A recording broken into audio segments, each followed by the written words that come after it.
Very good morning scholars. चलिए, income tax और income tax में रेजिडेंशियल टैक्स लायबिलिटी के बाद अब हम पढ़ रहे हैं हेड्स ऑफ इनकम। ठीक है। अच्छा, हेड्स ऑफ इनकम मतलब आय के जो शीर्षक हैं according to under the provisions of IT act 1961। वो एक्ट, ये हेड्स कितने हैं, नॉट एक्ट, हेड्स कितने हैं, तो टोटल 5 हेड्स हैं। First one is income from salaries, यानी वेतन से आय। फिर नेक्स्ट है इनकम फ्रॉम हाउस प्रॉपर्टी, मकान संपत्ति से आय या फिर गृह संपत्ति से आय। कुछ बुक्स में गृह संपत्ति से आय शब्द का भी प्रयोग होता है। Third one is profits from business profession, यानी व्यवसाय और पेशे के लाभ या इनकम भी कह सकते हैं। Fourth one is capital gain, यानी पूंजी लाभ, जिसमें एसेट्स का ट्रांसफर होता है, प्रॉफिट होगा या फिर लॉस होता है। And the last one is income from other sources, अन्य साधनों से आय। अब अन्य साधनों से आय मतलब क्या? ऐसी इनकम जिसका कोई ठोर ठिकाना नहीं होता, वो income from other sources head में आती है। यानी जिसका फर्स्ट 4 हेड में कहीं उसको जगह नहीं मिल रही या एलिजिबल नहीं हो रही वहाँ पर, तो वो कहाँ पे जाएगी? Income from other sources head में। ठीक है। चलिए, तो 5 हेड हैं। 5 हेड में से सबसे पहले हम ले रहे हैं इनकम फ्रॉम सैलरीज। ठीक है, इनकम फ्रॉम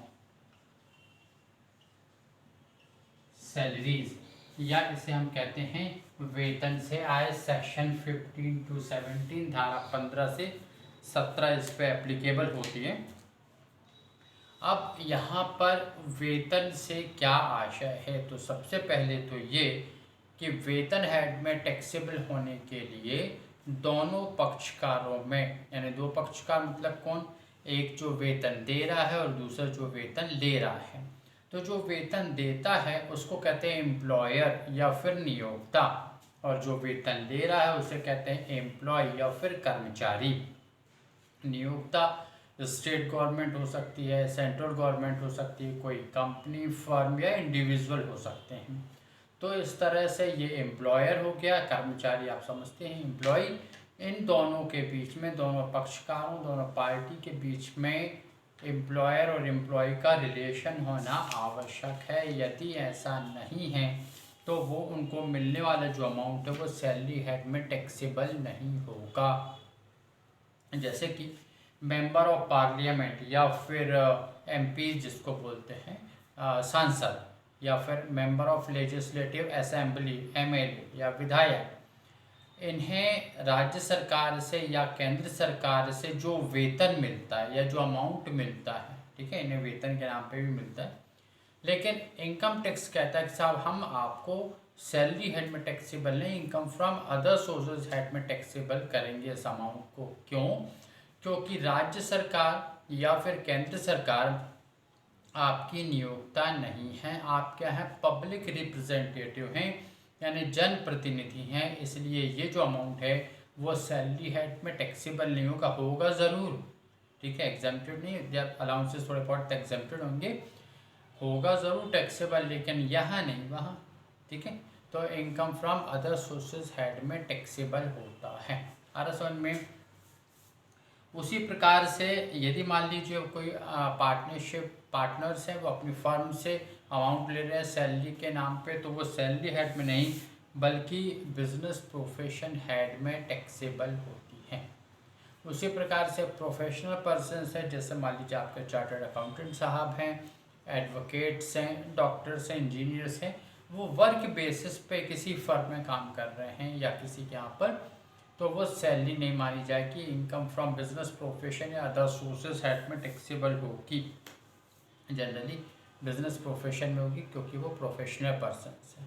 ठीक है, तो वो सैलरी नहीं है। क्यों? क्योंकि वहाँ पे वो एम्प्लॉय के रूप में कार्य नहीं कर रहे, लेकिन हाँ एम्प्लॉय हैं, वो उनका एम्प्लॉयर है और 10 से 5 बैठते हैं वो, या जो भी वर्किंग आवर्स हैं उनमें वो बैठते हैं, वर्क करते हैं, तो फिर वो सैलरी ही कहलाएगी। आ रहा समझ में?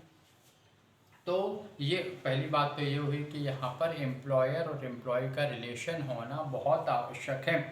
दूसरी बात ये कि वेतन और मजदूरी, मजदूरी यानी होता है वेजेस, WAGES वेजेस। ये आपने ट्रेडिंग अकाउंट के डेबिट का आइटम भी आपने पहली बार दर्शन वहाँ ज़रूर किए होंगे 11th क्लास में। तो वेजेस जो लेबर को, मजदूर को मजदूरी मिल रही है और वेतन जिनको मिल रहा है, वो दोनों ही सैलरी हेड में टैक्सेबल होंगे। अब आप कहेंगे कि साहब ये जो लेबर चौक पे लेबर खड़ी रहती है, फिर इनका क्या?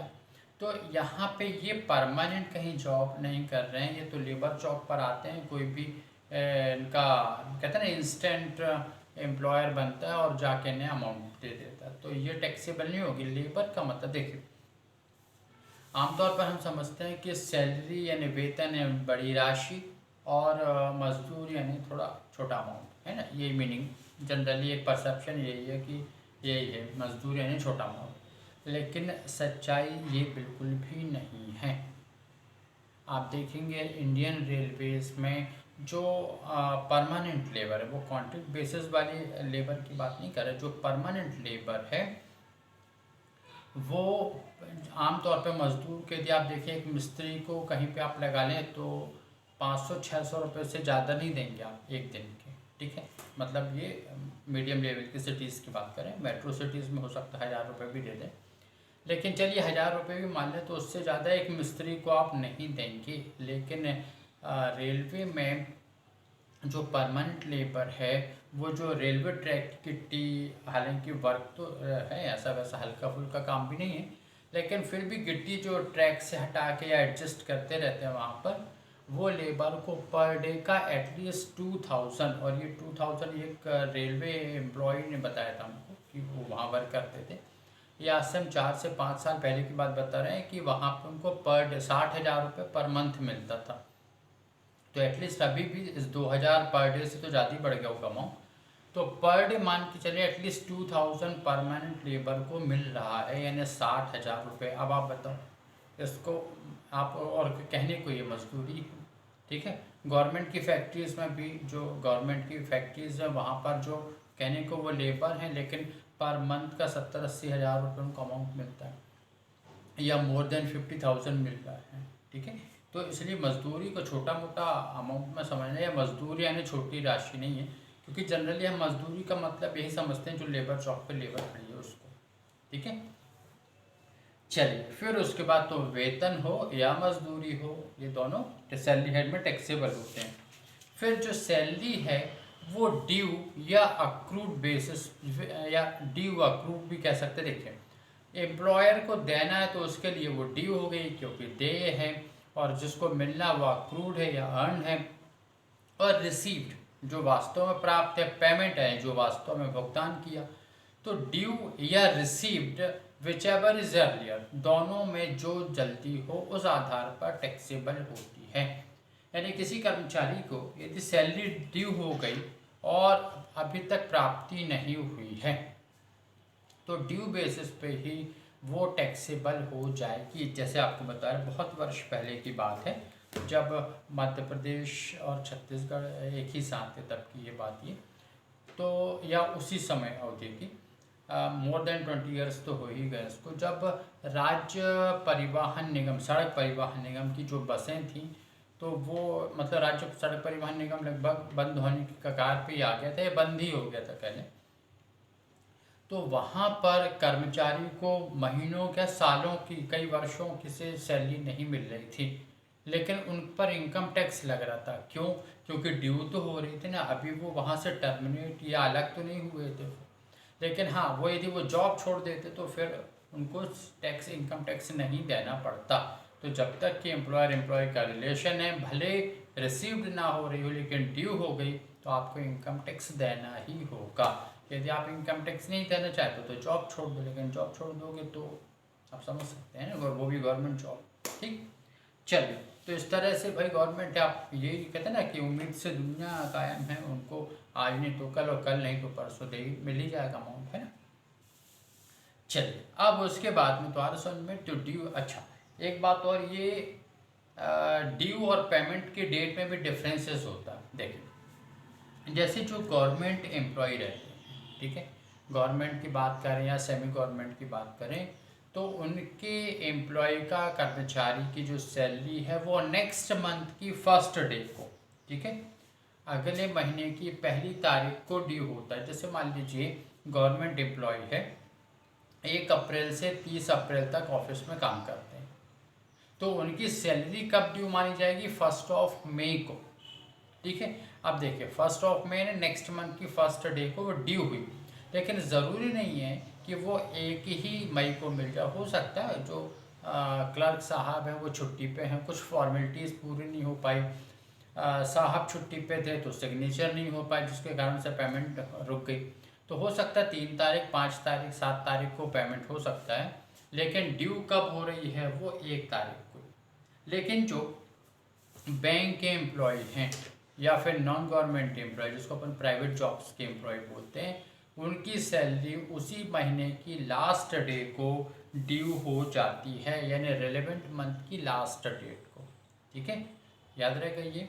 चलिए फिर उसके बाद में एडवांस सैलरी, यदि आपने 12 महीने में 12 महीने से ज़्यादा की सैलरी ले ली तो यहाँ पे ड्यू तो वो बाद में होगी, लेकिन रिसीव्ड पहले हो गई ना, तो इसलिए वो, यदि मान लीजिए 12 महीने में आपने 13 महीने की, 15 महीने की सैलरी ले ली, तो जितनी भी सैलरी मिली आपको एक्स्ट्रा, वो भी इसी फिनेंशियल ईयर में टैक्सेबल होगी। नेक्स्ट ईयर में उतनी एडजस्ट हो जाएगी, उतनी टैक्सेबल नहीं होगी। क्यों? क्योंकि ड्यू या रिसीव दोनों में जो जल्दी हो गया, तो जल्दी यहाँ क्या हो गया था? रिसीव्ड हो गया था।